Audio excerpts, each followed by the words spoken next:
कहानी की शुरुआत में हम एक पति पत्नी को देखते हैं। पति का नाम पीटर होता है।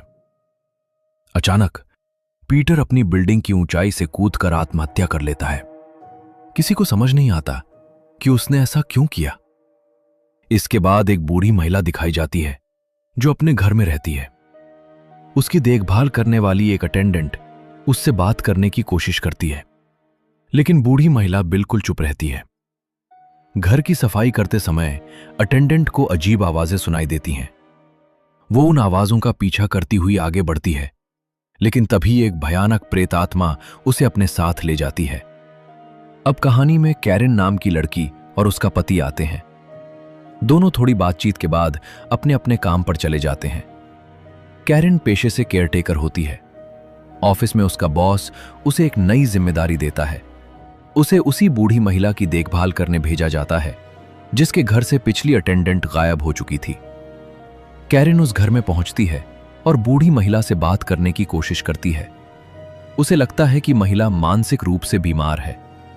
कुछ समय बाद कैरिन को भी घर में अजीब आवाजें सुनाई देने लगती हैं। जांच करते हुए उसे एक कमरा मिलता है जिसका दरवाजा टेप लगाकर बंद किया गया था। कैरिन टेप हटाकर अंदर जाती है। वहां उसे एक डायरी मिलती है। उसी कमरे में एक काली डरावनी बिल्ली और एक छोटा बच्चा भी दिखाई देता है। यह देखकर वो घबरा जाती है। जब वो वापस बूढ़ी महिला के पास जाती है तो देखती है कि वो किसी अदृश्य व्यक्ति से बातें कर रही है। तभी अचानक एक भयानक भूत उसके सामने आ जाता है। डर के मारे कैरिन बेहोश हो जाती है। फिर फ्लैशबैक में दिखाया जाता है कि यह बूढ़ी महिला और उसका परिवार जब पहली बार ये घर खरीदने आए थे, तभी से घर में कुछ अजीब महसूस होने लगा था।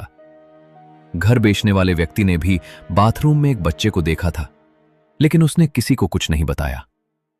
एक दिन बूढ़ी महिला का बेटा घर लौटता है तो उसे घर का सामान बिखरा हुआ मिलता है।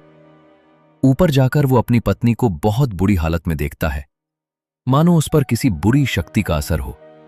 तभी एक दुष्ट आत्मा आकर दोनों